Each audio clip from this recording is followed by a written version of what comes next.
Good afternoon. It is Tuesday, January 31st, Senate Committee on Institutions, and we're going to start our week out with Heather Slayton. She's going to have some issues that she wants to talk about. Just because it is Tuesday, I just like to go around and introduce the committee members, so we don't have to do that every day. So starting over here. Okay, Nick Mazza, Colchester Grand Isle District. Wendy Harrison, Wyndham District. Irene Renner, Chittenden North, including Fairfax. And Brian Collmore, representing the Rutland District. Linda Lino, Committee Assistant. And Senator Russ Ingalls, Essex District. And welcome, Heather Slayton. How are you today? Thank you. I'm well. Thank you for having me. No problem. So you're here to talk about what today? I am here to talk about, where did I lose that part? It's in the middle. Oh, capital expenditures for a youth inpatient facility. Okay. The floor is yours. Oh, well, thanks. I've never done this before, so bear with me if I stutter a little, please. No problem. It's largely written out, but we may go a little free form. Hello, my name is Heather Slayton, as you now know. I'm a lifelong resident of Barrytown in Washington County, Vermont. I've worked for 21 years in community mental health, and almost all of that time, I have worked with children and adults with autism and with adults with severe and persistent mental illness and substance use disorder. In March of 2021, I could not keep my own daughter safe. Part of my role at work is to gather resources and share those statewide resources with the families that need them most, and there was no resource available to us. My husband and I have 6 children. 5 of those are still young enough to live at home with us. Our family consists of 3 biological children, 1 pre-adoptive foster child, and 2 children whose adoptions have been completed. 3 of these children live with the complications of autism and trauma, and 1 struggles daily with mental illness. I'm here to provide testimony that speaks to the need for capital expenditures for a youth inpatient facility. My husband and I have been foster parents since 2011 and have only had children with emotional disturbances and developmental delays. We do that on purpose because they're so hard to place and because of my relevant training and experience in my job. On March 3rd of 2021, our daughter Alana had an explosive mental health break at her specialized school. This episode had been building over several months. Her Washington County Mental Health Services psychiatric provider, her PCP, her school staff, and the Washington County Mental Health Services screeners had all provided excellent support to her and to us leading up to this event. We have the strongest village I have ever seen in all of our years fostering and working in community mental health. But on March 3rd, Alana was no longer safe, not to herself, not to the members of our family, and absolutely not to her teachers and her classmates in that moment. I personally had to transport her to Central Vermont Medical Center Emergency Department to avoid further trauma to her by risking a police department transport, as the interference inside of her own brain was already too great. I did this at great risk to myself and was followed by school staff and Washington County Mental Health Services screeners because they were afraid that something would go wrong along the way. What we learned a day or two into camping out at the emergency department, after moving rooms multiple times to make space for people who were more dangerous sometimes, less dangerous at others, was that there was nobody at Central Vermont Medical Center in a position to help her. There's no treatment available for stabilization in that place for a child, and that I could not leave her there alone. What our daughter and the rest of our family needed was for her to have somewhere safe, to have a full medically supervised evaluation. She needed a safe place to become stabilized over time. We needed to be safe while this happened. None of us got what we needed. There's nowhere for children at Central Vermont Medical Center or any other hospital that require mental health stabilization, whether it means a safe place to come down from whatever place that you are in your head, or a safe place to be medically stabilized through medication or whatever means. Emergency department camping is all you have available while they work to find a place to send you. Our daughter is unable to communicate with unfamiliar people because of the barriers that her autism causes, and I had to stay there for the full 15 days that she spent in the emergency department while she had her 14th birthday. While several out-of-state placements were contacted, and they were ultimately unable to take her because of a variety of reasons. Some used COVID and no interstate transfers. Some blamed her communication barriers. Some said their unit acuity was too high already. Our own Washington County Mental Health Services agency couldn't even help. And we do an awful lot of amazing work here. But there's nowhere near enough financial program support to keep all of our beds running. Understaffed, programs entirely shut down because there isn't enough funding to keep them open at all times. Residential mental illness stabilization supports for adolescents and for their families just don't exist in the way that they must in the state of Vermont. There is an unacceptable lack of adolescent stabilization beds in Vermont. Nobody should be camping in emergency departments. Our children deserve better. Our families deserve options in locations that are accessible to all, not only all in one part of the state. While it's wonderful to see one hospital stepping up at this time, I would encourage you to look ahead in your funding decisions to provide options across the entire state for people in the northern and central portions as well. Our children battling mental illness deserve treatment in a safe place. Vermont must provide more, and we must do so across all of Vermont. Thank you. Thank you, Heather. It's a very, very touching story. We're hearing these types of stories all over our districts. This pandemic has really kind of heightened the awareness. I don't know that anybody really kind of figured out how fragile a lot of our community is, and this isolation of the pandemic has certainly made it very much of a crisis throughout our state. And I don't know if you're aware, and I don't know of all the programs, and it's in all the details, and it's in my district as well, but I'm working on all the details of it. But they are talking about a placement facility in the Newport area. Were you aware of that when you referenced it? Because you kind of referenced something. But it sounds like we're gonna have some placement available in Newport soon. And I can maybe keep in touch with you and circle back and give you that information as I learn it myself. That would be excellent, because I am the person who shares resources with families, so I would appreciate that, actually. Yep, sounds good. Go ahead. Thank you. My question would be, have you given this proposal to the Health and Welfare Committee? Because they're the ones that would request a building or a space that this committee could look into, but we have to have some sort of a request from a policy standpoint or a building standpoint or something that needs, I understand the needs, but is there any effort being made by any other committee at this time to move forward with more services? I guess that's my question. Right. I am sending it to them as well. This was more just in support of, I realized that in the southern part of the state is it, gosh, I can't even remember the name of the hospital now because I got so nerved up about doing this.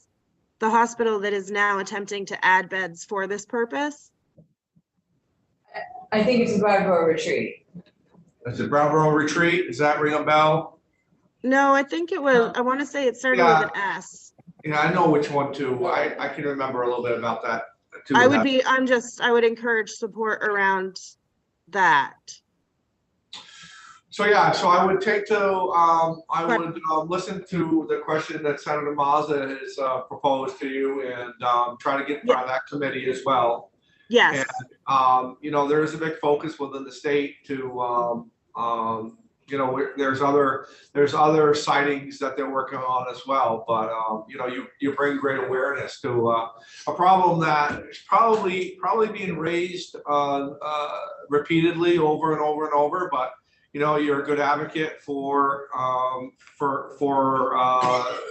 children's mental health and powerful speaker. And I think that if you could get in front of one of those other committees and give us something to work for and towards, you know, I think we're all problem solvers, and we'd like to do with what we can do to help.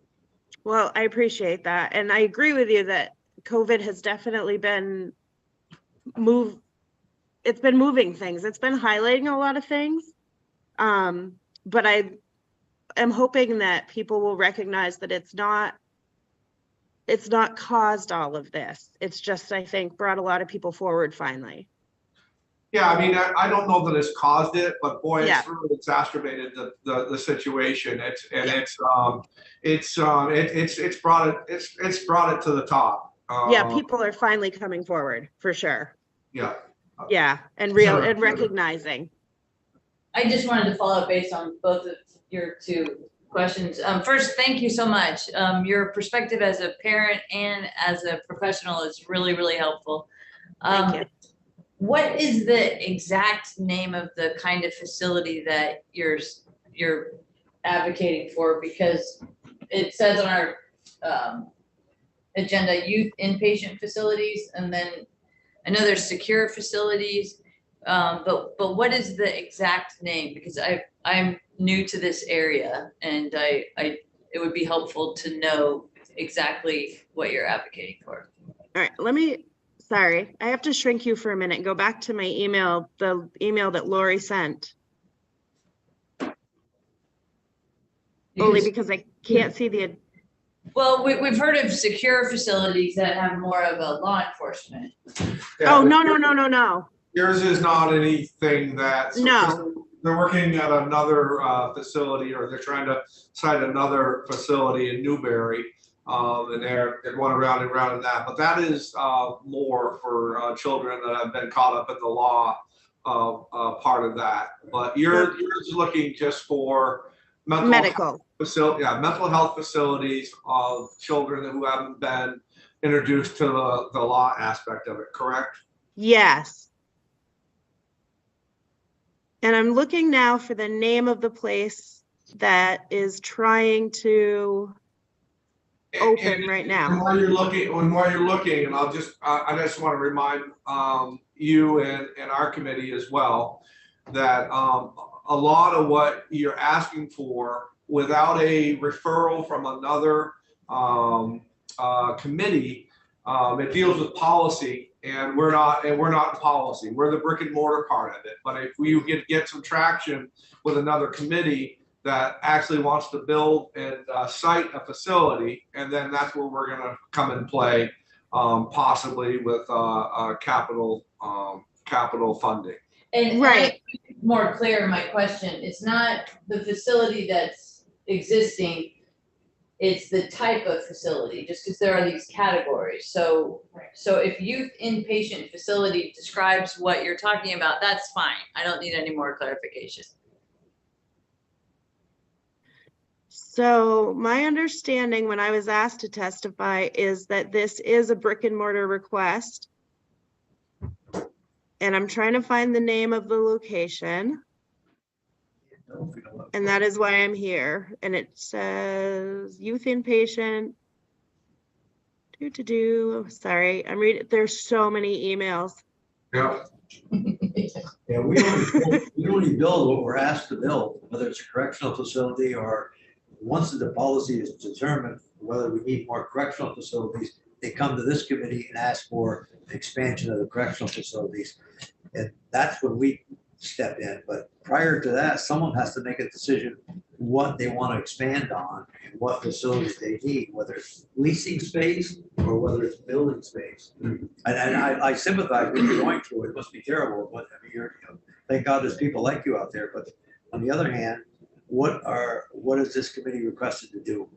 Because we can't touch policy. That's not our thing. Yep, no, this is definitely, I know that when you were first starting to ask to come, and I don't have the notes from where it was, but I thought that you had something more concrete that you were, that you were attached with. And so I said to Linda, I said, well, why don't we bring her in and at least have a discussion? But, mhm, and not all's lost. I mean, as far as if you can't find it now, just circle back with Linda, with, the people that you've been communicating with. And, we can have another discussion. Again, as Senator Mazza has said, we need to see something that comes from an ask from somebody that actually is something to do with building a building or funding a building. But go ahead, Senator Renner. Thank you. I'm reminded that the Essex facility is opening soon on the site of the former Woodside Juvenile Center. Is that what you might be thinking of? There's 16 beds for youth in crisis. is that inpatient mental health treatment, or is that, Sounds like it to me. It says a permanent secure program. Available secure? individuals needing 24/7 treatment and support services, including mental health, physical health, and substance use. I don't know that all. Well, that's hopeful. Anyway, that's a facility that is about to open, so that satisfies the idea of there's something built that's about to be opened if it hasn't already. But my question to you, I guess, in your professional, with your professional hat on, would be how many beds are we talking? I mean, that's 16 in Essex maybe for this particular. I mean, are we talking we need 300 beds to satisfy what the number of youth in crisis are that should not be sitting in camping out for weeks in an ER department? I mean, so yeah, I was there with my daughter for 15 days. And at that time, which is just disgusting, but at that time, we were like number 36 on the wait list, waiting for a bed somewhere. 36 kids in the state at that time. That was just kids. 36 of them waiting for somewhere to go. And they were in various hospitals or holding beds somewhere, like crisis beds that were not really crisis beds across the state. And if you left where you were, you fell off the list. So if there was somewhere else for her to go other than the ER, if she left the ER, she would no longer be on that list to get in anywhere for stabilization. But we had to stay there because it wasn't safe to bring her home. May I ask what you did on day 16? Did you find a bed, or did you just give up and leave? I mean, I can't. Well, I had to give up and leave because I couldn't, like, I have an entire house full of other kids, 2 others who are autistic. I mean, I have an entire household to run, and like, I didn't have a choice. I could not just camp there with one child anymore. And I just had to go home and hope that she wasn't going to keep throwing me down the stairs. Okay, so at day 15, there was no magic solution. There was nothing. And they're like, you had to just cut and run at that point. And they pretty much were like, they weren't doing anything. They needed the room. They were like, you have, like, there's no reason for us to keep you here. And I'm like, oh, except to keep her on the list. And they were like, literally nothing's going to open. And I'm like, okay. And then you There could was- build for that too. Well, Heather, I think we've given you a little avenue to circle back around with us and put some more light onto this. And I think that you'd be wise to get in front of some other committees to keep up your advocacy for something that's very well needed. And as soon as we have something that's brick and mortar wise, Senator Renner might be absolutely positively correct. It could be the facility that she had referenced that would need the capital funding, but keep in touch with us. I Yeah, go found ahead. it. I'm Yeah. sorry. Southwestern Vermont Medical Center submitted a proposal. Yes. Yeah, we're aware of that. That's why I'm here. Okay. Great. I'm sorry. No I'm problem. also the person dispersing all of the can you testify things throughout our Yeah. agency. I have so many emails. That's fine. Yeah. Well, we're gonna move on. We thank you for Awesome. coming in, and we feel for you. And We're here as you need us. So Well, thank you for coming the in. information that I got today too. No Very problem. awesome. Thank you. All right. Keep I up the good hope work. You as well. Thank you very much. Thanks. Bye. Bye-bye. See you later. But I think we're done on that one. Okay.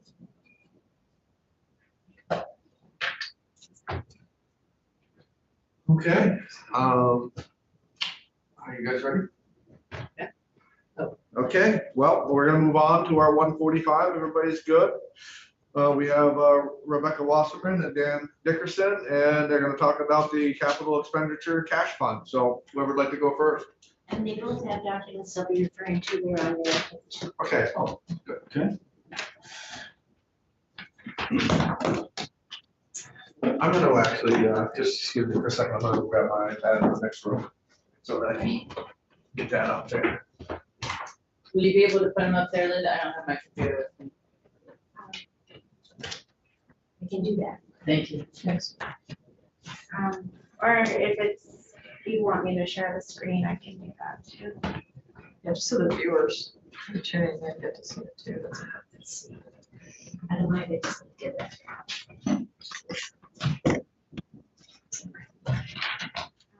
So Becky Wasserman, Legislative Council. So I'm going to walk through the language that was included in last year's budget bill and the capital expenditure cash fund. And then Dan is gonna go over the mechanics of how that fund, sort of proposed use of that fund.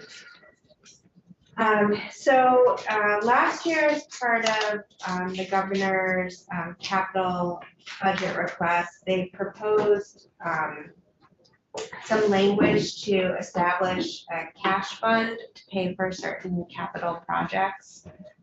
And this language ended up in the budget bill last year, and it created a new special fund in statute. So I'm just gonna go through that language. It's now in Title 32. So in subsection A, the capital expenditure cash fund was created, and it's administered by Finance and Management in consultation with the treasurer. And the purpose of the fund is to use general funds to defray the costs of future capital expenditures that would otherwise be paid for using the state's general obligation bonds and debt service obligations that are typically paid for out of the capital bill. Subsection B is what talks about what money goes into the fund. So that is any appropriations and transfers made by the General Assembly and any interest that is earned on the fund. Subsection C talks about how the money in the fund can be used. So first it says that expenditures shall only be made from the fund if they are done so by appropriation from the General Assembly. So the funds have to be appropriated by the legislature. Plans for how the fund should be used are supposed to be submitted as part of the operating budget adjustment or operating budget process. And the money in the fund can be used for a few itemized costs. So the first is costs associated with the proposed capital project that occur prior to the construction phase of that project. And that includes things such as feasibility, planning, design, and engineering and architectural costs. 2 is projects that have an anticipated lifespan of less than 20 years. 3 is costs associated with the early redemption of general obligation bonds. And then finally, other eligible capital projects that receive an appropriation from the General Assembly. Subsection D says that the balance in the fund at the end of this fiscal year should be carried forward and then remain in the fund in future years. And then subsection E talks about early redemption transfer. So if the money in the fund is expended to pay for early redemption of general obligation bonds, so essentially to make the full repayment of the principal and interest on a bond that's to date. Then typically, right now, the debt service payments on the bonds that are used for the capital bill are paid for out of the general fund. So what this is saying is if you pay for that early redemption of bonds from this fund, then an equal amount to the reduction in debt service that's required in any fiscal year that results from that redemption would be transferred into this fund. So to sort of like offset what is typically paid for out of the general fund into this fund if it's used to pay for that purpose. Is there any restrictions, Becky, as far as how monies can be transferred into this fund? Are there any tie-ups as far as that? I don't know. I can't think of anything that would be, but. So in subsection B, it says the fund consists of any appropriations or transfers made by the General Assembly. So if the General Assembly appropriates into the fund, then it can, that those monies can be used, I guess. The only question is really when the expenditures go out that it is used for the appropriate purposes that are enumerated in the language. What about monies that are generated within the fund itself, as it says right here, that any bonds that's paid off of any recognized savings goes back into the fund, that is statutorily have to stay within this fund. It can't be rated from elsewhere and taken out. It has to stay. So statutorily, it says that those savings would go back into the fund, but I guess the legislature can always not withstand the language, but the idea is that that's what the law says. Okay. Yes. I didn't know if we were waiting for questions on it. Back on the first page, if you don't mind, because it sounds like these are capital-ish funds. Because there's, Linda, are you, yeah, the C, where it says expenditure only as part of the operating budget or operating budget process. And I thought the capital budget was a separate budget than the operating budget. Or maybe the capital is within the operating budget. I think this is saying that how the money is going to be used is going to be part of the big bill. Right. But the money comes. The money comes from the big bill, so this is all general funds. Okay. And you'll see how it's appropriated out in the big bill. So, okay. So I guess to your question, it requires coordination between your committee and the appropriations committee to say, you know, this expenditure is not going to be done from the capital bill, it'll be done in the big bill, and the sort of appropriation for that will be in the big bill.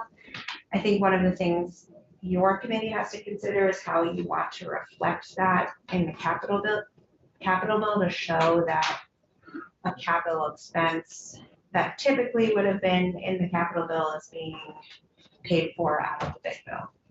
Okay, I mean, it makes a lot of sense because some of these things you might do and then not proceed with the capital projects. Right. These are like pre-construction or Right, pre. well, why bond out for all those years on that Yeah. money is that you're basically carrying bad debt right from the beginning. And so, yeah, it does make perfect sense to have this ability to clear that stuff really off of your books. You spent the money, you investigated it, it's not gonna work out, and so we're done. And the way it's been done in the past is that you budgeted for that amount of money all the time, and it was just a percentage of the capital bill that actually just sat there right from the beginning was kind of bad debt. You used it through your budget process to see if you were gonna do it or not. This takes care of that. This frees up more monies to bond for projects that are meant for the capital fund, which are gonna be 20 years or longer. And you're not burning up your availability. And correct me if I'm wrong of any of this, guys. I'm just trying to help the committee, understand. But this just frees up more bonded dollars to get more infrastructure done. That's gonna make an impact to the state. Right, and then, is there a goal for, an amount in this fund, the regular, normal, oh. Yeah, Dan will talk about that, but the idea is I think that there would be every year 4% transferred, right, into the. Yeah, the administration, I think is gonna come in, they were required to write a report. Yeah. They'll have that recommendation. Okay. Okay, Yeah, and I can talk, so on the next page, there was also a reporting requirement in the big bill. And I believe Dan sent a copy of that to Linda, so you all should have a copy of it. But the Commissioner of Finance and Management, in consultation with JFL and the treasurer, were asked to make some recommendations on the dedicated revenue source or state fiscal capacity to fund this cash fund. And any revenue source or state fiscal capacity identified, an analysis of the benefits and costs of dedicating that revenue source into the cash fund in comparison to other identified unfunded state fiscal pressures. And then part of this report was also looking at whether there should be any amendments made to that statutory language that I just went through, including if any of the uses of the fund should be prioritized. So like how to prioritize the use of the fund to emphasize strong financial management and state government. If an allowed use should include internal state debts or deficits.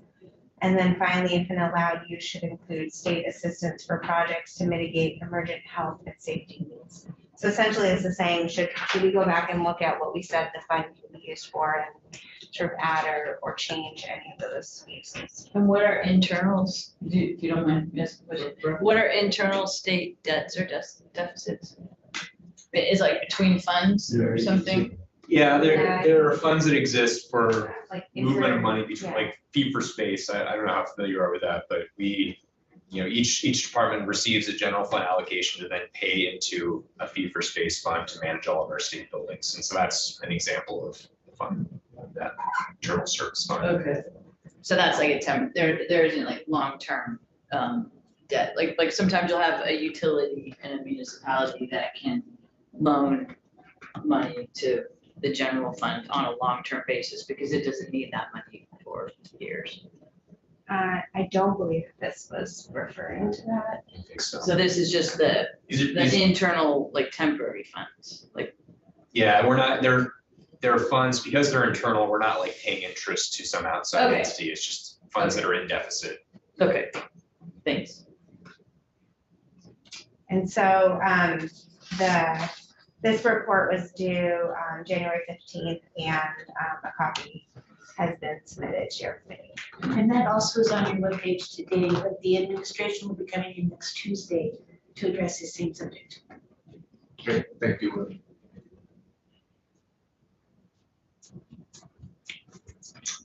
Well, good. Any more questions? Thank you, Becky. Thanks. Dan, how are you? I am well. How are you all doing? Good. Dan Dickerson from the Joint Fiscal Office. I actually did, because this was only a one-pager, I did turn off some copies. So if anybody's interested. Yeah, absolutely. Yeah. Me too. Thank you. So you've heard from Becky about the law creating this cash fund, and then the law that required finance and management to submit this report.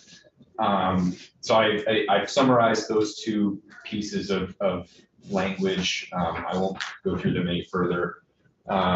Just other than to say, we now have this cash fund. We required the administration to submit a report on the cash fund. You'll hear about it next week. Some of what's in here is, when I wrote this, I knew the report was coming. I sort of knew what was going to be in the report, but it wasn't official and public yet.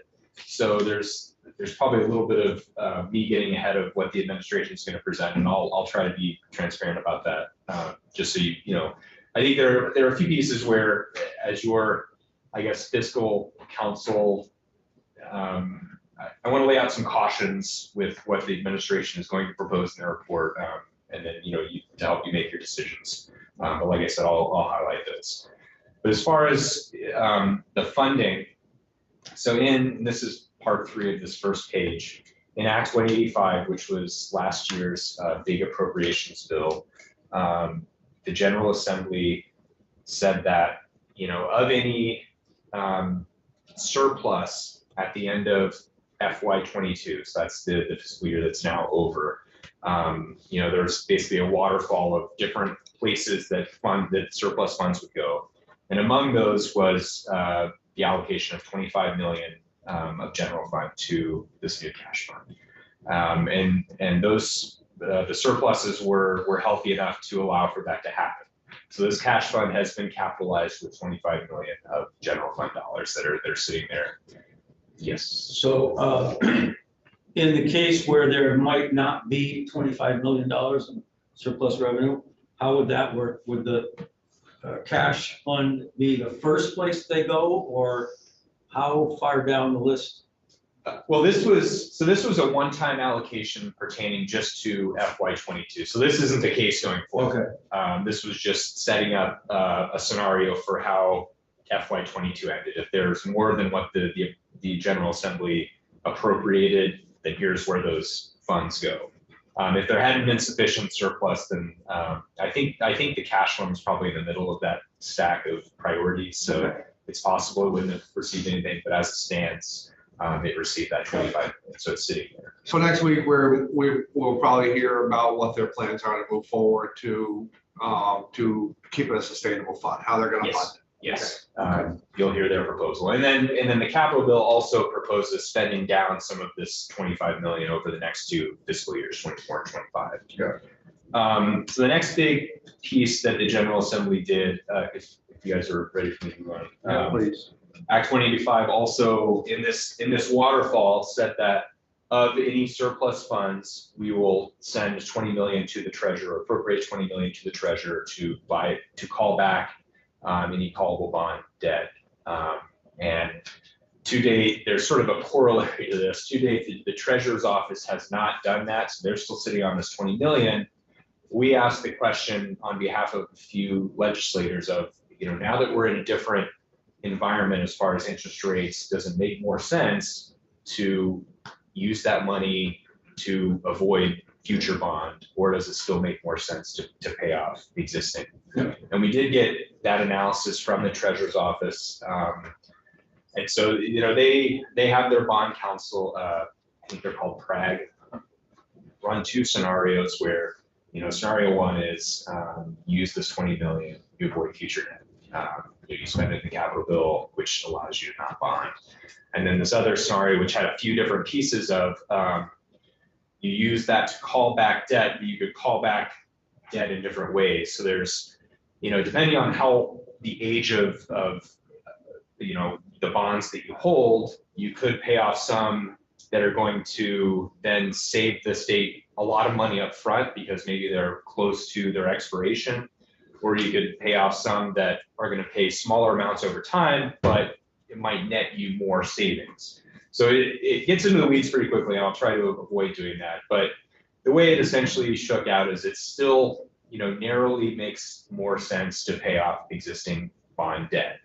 But I will say that there's a scenario where, let's say at the end of the day, the General Assembly does not go along with the 4% funding construct that is going to come from the administration you hear about next week as far as getting money into the cash fund.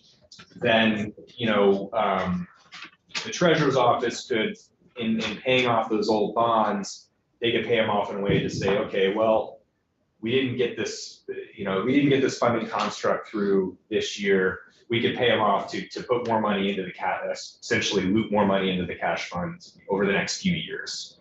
So it might net us a little less savings overall, but it's gonna get more money into the cash fund, which is good for, you know, the institutions committees that have to get a capital bill that, you know, meets our infrastructure needs. We just heard from the treasurer's office on this morning. So unfortunately, I don't have sort of like a more fuller synopsis of what we went over, but I can give you more of that at a later date. But essentially, you know, as it stands, it still makes more sense to pay off old debt than avoid new debt. So I think that's how they're going to proceed, unless they hear otherwise from the General Assembly. Appropriations committee is all right with this? I mean, they. I would say unknown at this point. That's kind of strange. You don't want any extra money themselves. Yeah, you know, another possibility. I mean, in the event, because the governor's proposed the 62 million of one-time general fund into the cash fund. Well, you know, if the appropriations committees pull back on some of that, then you know, you could take that 20 million and use it in the capital bill. You just have to amend last year's law. They're going to be a little envious of this 62 million over here. Yeah. Yeah, that's why we had the conversation about earlier about, you know, when you're in other committees, fight for your own. So, because that day's gonna come.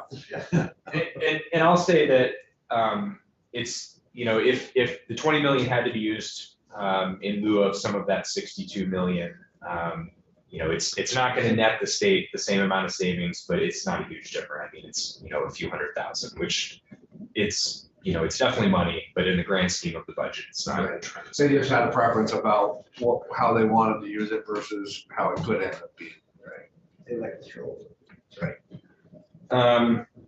So, okay, now I'm going to dive into the proposal for the 2023 session. And here you know, like I said, when I created this and presented it to your House counterparts last week, the report hadn't been released yet. So I was sort of speculating, although I knew what was going to come out. So now I can say that the administration in their report is proposing essentially the same funding construct that they brought forward last year. So essentially doing a look back of what prior year's appropriations were from the general fund, taking 4% of that amount and then subtracting the year that we're budgeting the proposed debt service. And then the difference would be what would get automatically transferred to the cash fund per statute. So and they'll go into those details next week, but that in a nutshell is what they're proposing. And, you know, essentially going to the second page, if this formula were to be adhered to year after year, and we didn't spend the entirety of the cash fund each year, the balance of the fund would grow, and it would certainly reduce the need for future bonded dollars. So there's definitely a benefit to putting money into the cash fund that we can then use to offset the need for debt. And this is strictly the general fund, not the overall budget fund. Yes, this is strictly the general fund. So when folks are, like in the last day of figuring out the budget, when everyone's trading things off, is this 4% tradable? It could be.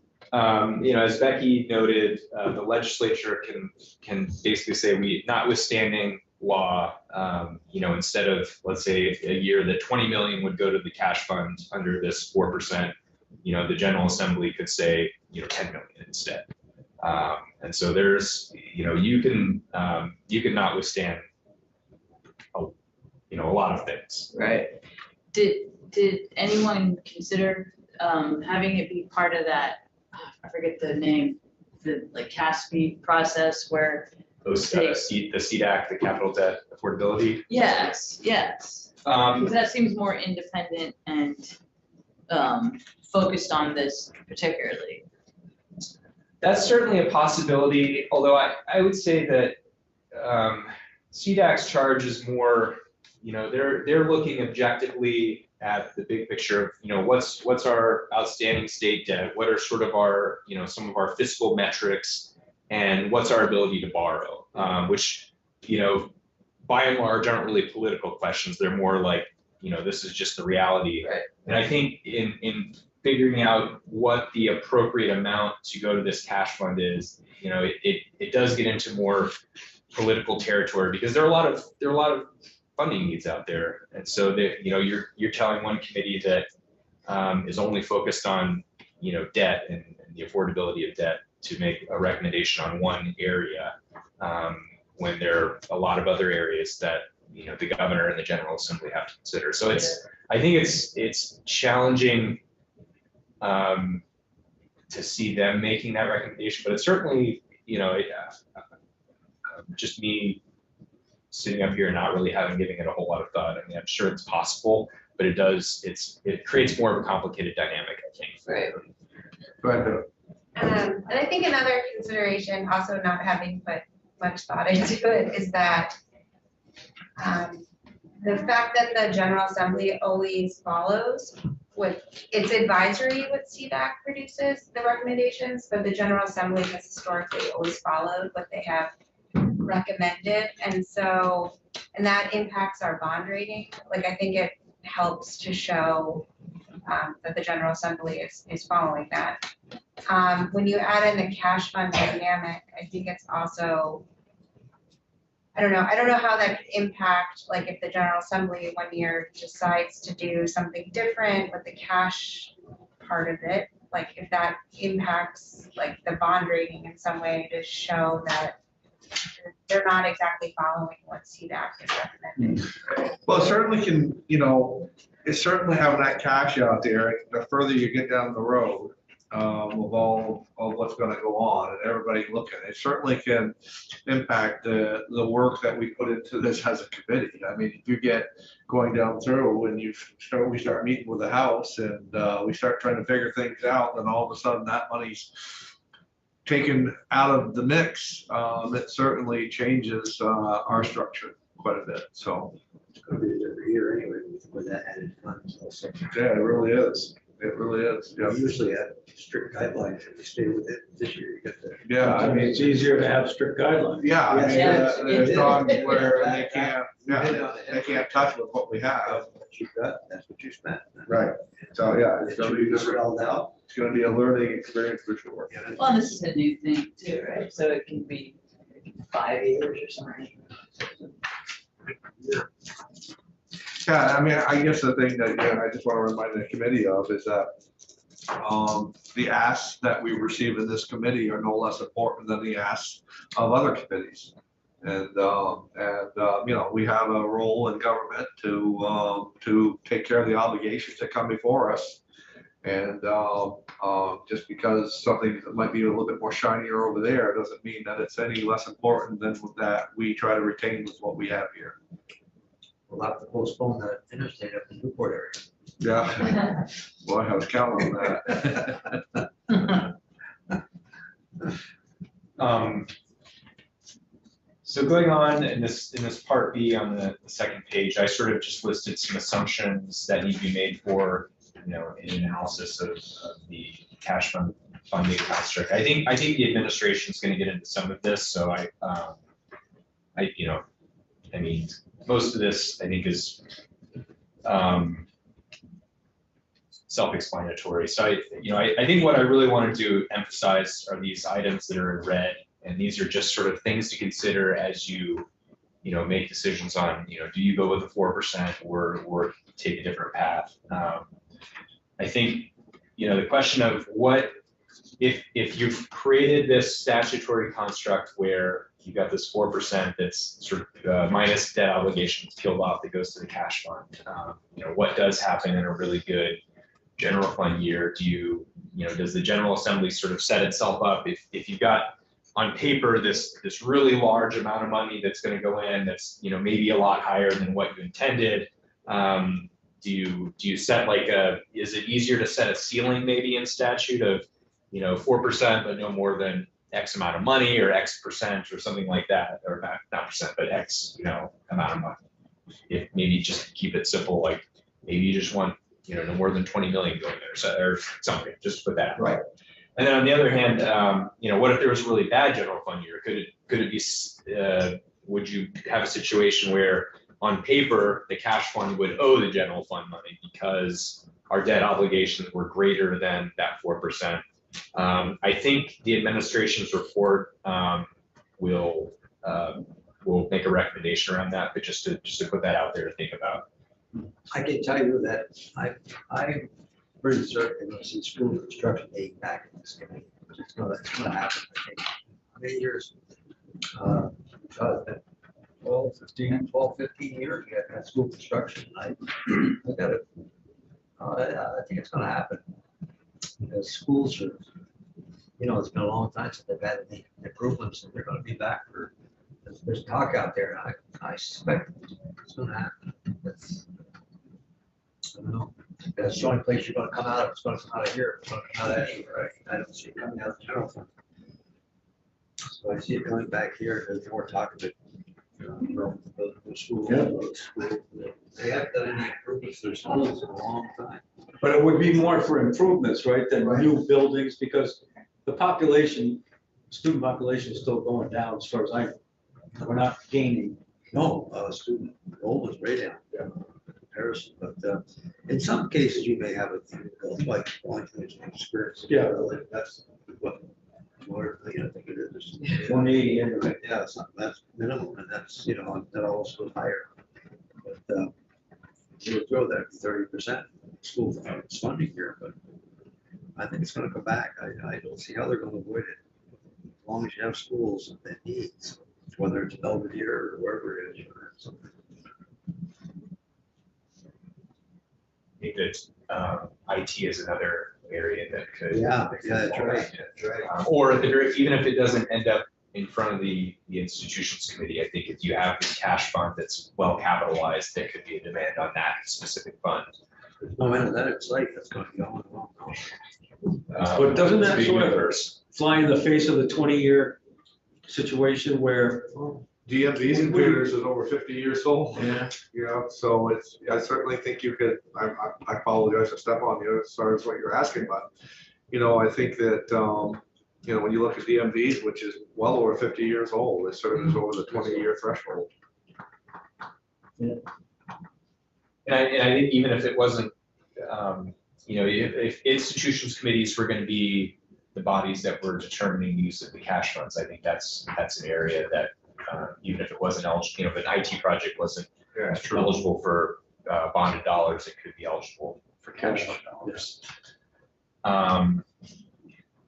So continue to go down. So I pointed out, potential for a floor, a ceiling in statute, ensuring, okay, we're not going to have like a reverse transfer from the cash fund to the general fund, which I think the administration's going to recommend, or, not over X amount of money, or, some ceiling on what could, that's a possibility or something to think about, I guess. Another question is, how do CDAC and Capital Debt Affordability Advisory Committee and the rating agencies react to this?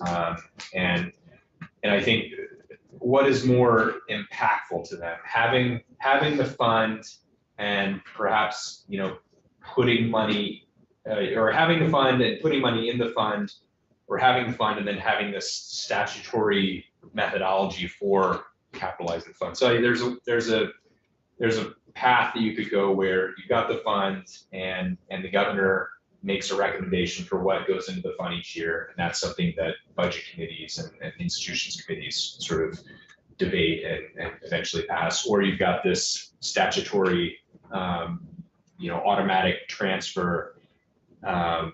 So money's in the fund, and then you subsequently make decisions on how those funds are used. So which of those is more impactful to most importantly the rating agencies? I think what would be most important to them is just we're reducing debt, no matter how we do it. Did you ever ask them? Or not you, but does one ever ask them? It's possible that, I know that it was either Moody's or S&P just had a meeting with the Treasurer's Office and basically reaffirmed our current rating. I think it was Moody's. Basically said we're on a good path, but they were. Yeah, they have recommendations. When you look down Yeah. through their rating as far as where it is, and I think we saw that earlier. But we do have CDAC coming in, right? And we can ask them those questions, but maybe we ought to have CDAC come in. But yeah, as Dan is saying, you can see on their recommendations on what they'd like to see or why they arrived to that is why they arrived to that rating is that their concerns or their good wishes or their good thoughts. I think as of, so the Moody's meeting, I think was very, within the past week or two, but I think what they were more impressed about was the pension bill, the pension reform. They didn't really touch on the cash fund, but it's possible as it sort of crystallizes more and we begin to, put money into it and use it and avoid debt over, several years. I think that could be more impactful. But certainly, I think when the Treasurer's Office comes in and talks on behalf of CDAC, that would be probably a good question to ask. Yeah. The other question, do we need the percent allocation in statute or do we just set it as sort of a part of what the governor's recommendation will be? So it could be, as part of the governor's budget, they will recommend, some amount, maybe having this 4% as a starting point, but then it leaves a little more wiggle room so the legislature and the governor aren't in a position of recommending a notwithstand on a given year. 62 million the governor proposed that we spend, is it all spelled out in this packet where it's gonna go? Yeah, it is. Yeah, it is. And it's, it's not only comes out, it's 96 million before it's all said and done. So it's a 62 and then it's, if we sell. Above and beyond the 108. Yeah, so it's 203 total. Okay, so. So it's 96 million, but yeah, it's, And everything's in here. yeah, that's what I'm saying is, once we start working out, especially the House counterparts of it, once they start working out and they start fleshing things out, there are a lot of work that they've done could be just struck right out with one. Can't even imagine, I've never seen a budget, this committee of 200 million. So Right. Luckily, it's usually 70 million, 80 million, anything. Years ago, we threw 100 million. Yeah, so on that sheet that we have that Dan had shared with us, well, our capital bill, it's all in there. Okay, it's all in there. So. And that certainly gets at one of the biggest, I guess, complicating factors. And I'm not trying to, I just want you to be aware of sort of some of the challenges, but I don't want to sit here and say, don't do this, 'cause that's not what I'm trying to say. But I think it does, it definitely sets up some potential conflict or not so much conflict, but just opportunity, yes, to negotiate with your appropriations counterparts. There's gonna be a lot of. Yeah. But I think, once you get a hold of the capital bill, it's gonna be, you'll get the House's recommendation, but I think it'll be important as early as possible to know, okay, Senator Kitchell, how much of this money are you gonna pull away from us? Well, exactly. They don't give it to us, the 31st of March, or we only have a few days like we usually do. This is a big bill. This is huge. Yes. Like I said, you're experiencing new senators are a big moment because it's never heard of. And there's going to be a lot of discussion between what they want, because it's all new money. It's not fix the steps on the courthouse or something. It's going to be brand new projects that we're going to have to say, yes, we like them or no. And I suspect a lot of them will be territorial, and whatever their district they're going to fight for or whatever. It's going to be interesting, I'll tell you. It's very distant, never. Well, what you're talking about yesterday could change tomorrow. Yeah, that's right. I mean, once that money's gone, if the money's gone. I can see another 10 million, but when you're talking about another 96 million. 96 million. That's serious money. It's almost what a real estate agent. Well, I think it's really probably the 62 million that would come into play because that's the cash portion of it. The other stuff is within institutions, right? The other stuff is within institutions as far as selling. If we sold Cherry Street, that's 14 million. And so that type of money would stay within. Now, this it will make a difference if the House decides to add school construction, that's gonna be a big difference. Once you go down that road, that's gonna be a commitment for a long time. And I don't know if they're gonna even consider that, but it's been on the radar. It's been talked about recently, and I think that they may just try that this year because sooner or later, I predict it's gonna come back, but because the demand is gonna be there, they're gonna say this is a good year. So if they open that door, that's gonna be a long time commitment. One thing I don't foresee is, there's the 25 million that's already in the cash fund. I don't foresee that pulling back on that. So I think you at least have that, but the 62, certainly, that's. They're more Trust me, man. So I think I've gotten through most of this. I mean, certainly, with how, it's a question of how the General Assembly deals with this, not even this year with the 62 million, but just going forward, because the cash fund, the intent is to continue putting money in and using money. And so, creating some structure for, how the appropriations committees and the institutions committees work that out. So that way it's not a last minute, oh, by the way, we're taking your 30 million. I'm sorry. Yeah. What, can I ask you, Yeah, please. just, what do you mean by who is best suited? Those two bullets, I'm curious about. Oh, yeah, so, who's best suited? So in the current law, finance and management is charged with administering the fund, but because so much of this falls into the treasurer's universe, it could be at least a discussion of what does make more sense. Do we leave it to finance management to deal with it, or is it with the treasurer, because there's the possibility that we use some of this to pay off the existing debt, in some future year. That's interesting. So the debt side is the treasurer, and the operation side is the management and finance. And right now, they're clearly separate.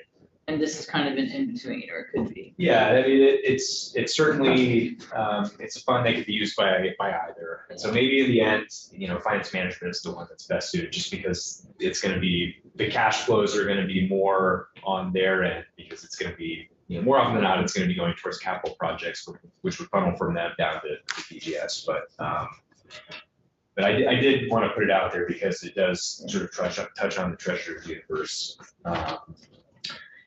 And then, I think this is actually, so I did some form of this document last year. One of the questions that came up last year was, is general obligation debt service, they intend to include all funds, because we have issued transportation bonds before that are general obligation. And I think their intent is to just focus on the general fund backed bonds. But I think the report will clarify that, but just so you see it here. Is there an other, or is it only general and transportation? I think it's, you could, in theory, you could issue debt from, I think any fund, as long as you have an underlying revenue source that that debt's tied to. So with the general fund, you've got personal income taxes and other taxes. With the transportation fund, you've got gas taxes. Let's say, in theory, if there was capacity to pay off the bonds, you could issue a bond against the Clean Water Fund. Right. But we don't have any other debt. We only have. Right now, it's predominantly general fund, and I think there's, a tiny amount of transportation. If you got the extra money, we'll take it. Just those potholes. Yeah, totally, especially Montpelier. I'm giving it to Montpelier first. And then this bullet too, you've seen this already, but I just wanted to summarize what the governor's proposed as far as using cash fund or either putting money in or taking money out. So they proposed using 19 million of the existing 25 million balance to fund projects in FY 24 and 25. And then, and this is primarily that pre-construction, planning work. And then the 62 million that would be transferred from the general fund to the cash fund would be more capital projects, 27 million match for clean water and drinking water funds that would come from the federal government, funding for Vermont State Colleges, I think some funding for A&R. So these are capital projects. So I just wanted to have that on paper. That is, that's my summary. Thank you. This is helpful. Yep. Any questions for Dan or Becky? No. Thank you. Thank you very Thanks. much. Appreciate you guys coming in.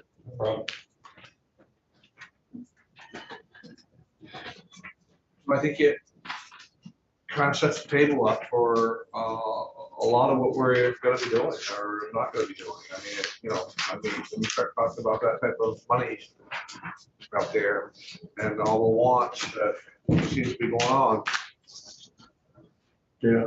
You know, Extra money was bad sometimes. Well, Good as bad. and I think it's, and I'll talk to Alice about, where they're at with the bill, which are a long ways away.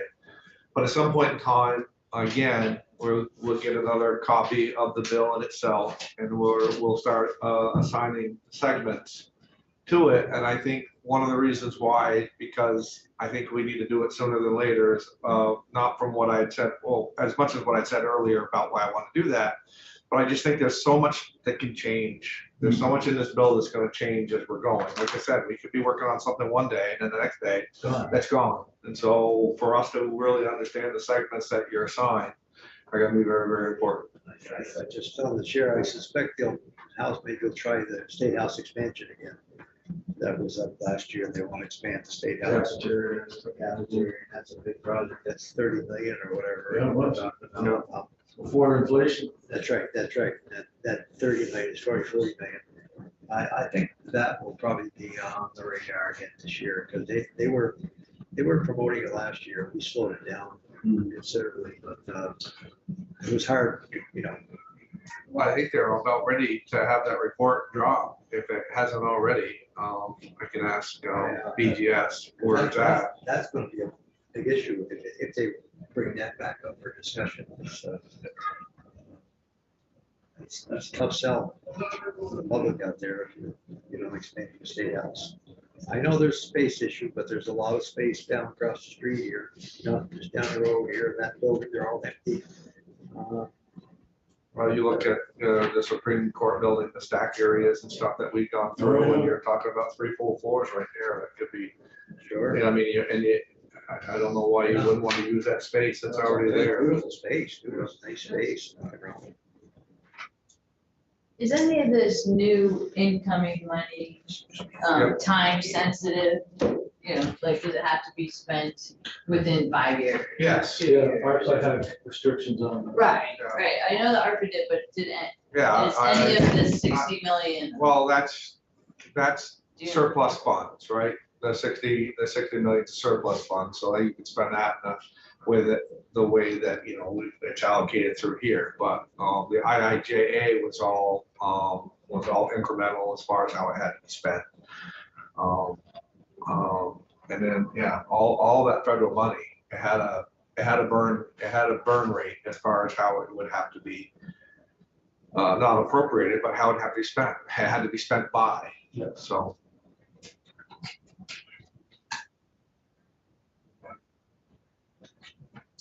Well, I think probably we've kind of discussed what we're going to discuss, and I know it's a short day, and I apologize for that, but we're going to have some of those once in a while. So, anybody got any more questions?